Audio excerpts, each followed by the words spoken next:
Bonjour, aujourd'hui je réponds à une question précédemment posée par une copine qui se reconnaîtra.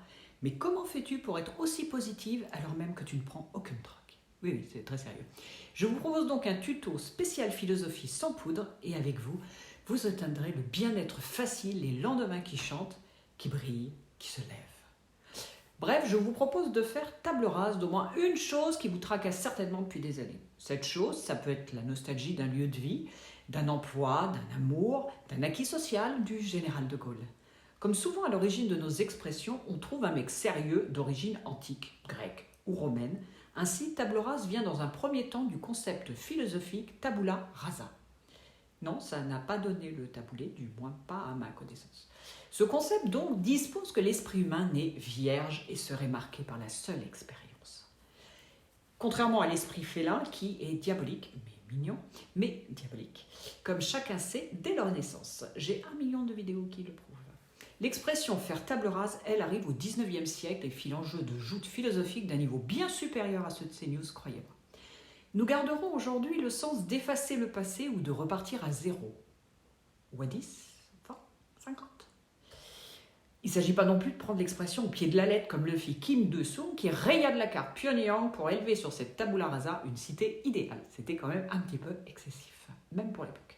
Vous allez me dire, mais pourquoi raser la table? Car notre pays, peut-être parce qu'il a une histoire très documentée, a tendance à politiquement s'accrocher à un passé rêvé et franchement revisité à la sauce Emily in Paris. Notre droite stagne dans l'ombre du général, notre gauche dans celle de Jaurès ou plus proche de Mitterrand. Sachant que pour les jeunes adultes, autant parler des mérovingiens. Bon, ils ne connaissent pas non plus les mérovingiens. Nous semblons incapables de conserver ce qui fit notre grandeur tout en accueillant ce que l'avenir nous propose de meilleur. Au final, je nous vois comme la Havane, pour ceux et celles qui connaissent, cette magnificence qui s'effondre derrière les façades, le rhum et la musique en moi. Pas sûr que nous parlions le même langage que nos enfants. Pas sûr que nous ayons les mêmes aspirations. Vous me direz, et moi?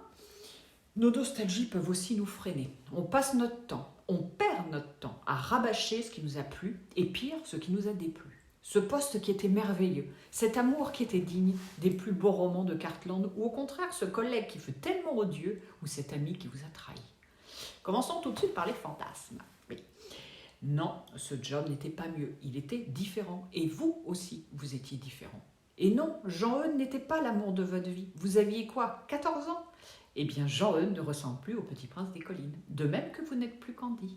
C'est d'ailleurs exactement ce que pense la femme de Jean-Eudes qui songe avec nostalgie à Trucmuche qu'elle a connu au basket en 96. Et les gens qui vous ont fait des trucs moches, choisissez votre école. Vous voyez, je propose toujours plusieurs solutions parce que je suis sympathique. 1. Celle de Sun-Tzu. On s'assoit au bord de la rivière et on attend de voir passer leur corps en buvant des champagnes. Celle de Guitry. Mes ennemis me font beaucoup d'honneur, ils s'acharnent après moi comme si j'avais de l'avenir. Celle d'Oscar Wilde.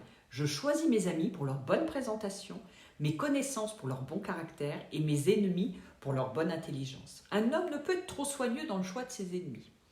Celle du prince Harry ou de Roselyne Bachelot. Vous déversez plein d'horreurs dans un bouquin et vous consolez avec un gros paquet de pognon. Évidemment, ça marche moins bien si vous vous appelez Caroline Martin. La mienne, ça reste globalement, lui, on s'en bat les steaks, on passe à autre chose. Nietzsche est d'ailleurs le premier à vous le dire. Si tu regardes trop dans l'abîme, tu n'es pas à l'abri de te casser la gueule dedans. On écoute toujours les philosophes, c'est important. Bref, on vit de plus en plus longtemps et on stocke de plus en plus longtemps. Donc choisissons de garder le meilleur. Nos acquis sociaux, nos retraites par exemple. Pour le reste, on regarde devant, ce qui reste quand même la meilleure façon de marcher. Dans la prochaine vidéo, je tâcherai de répondre à la question: qui pouvait prévoir la crise climatique? Non, je plaisante. Au revoir.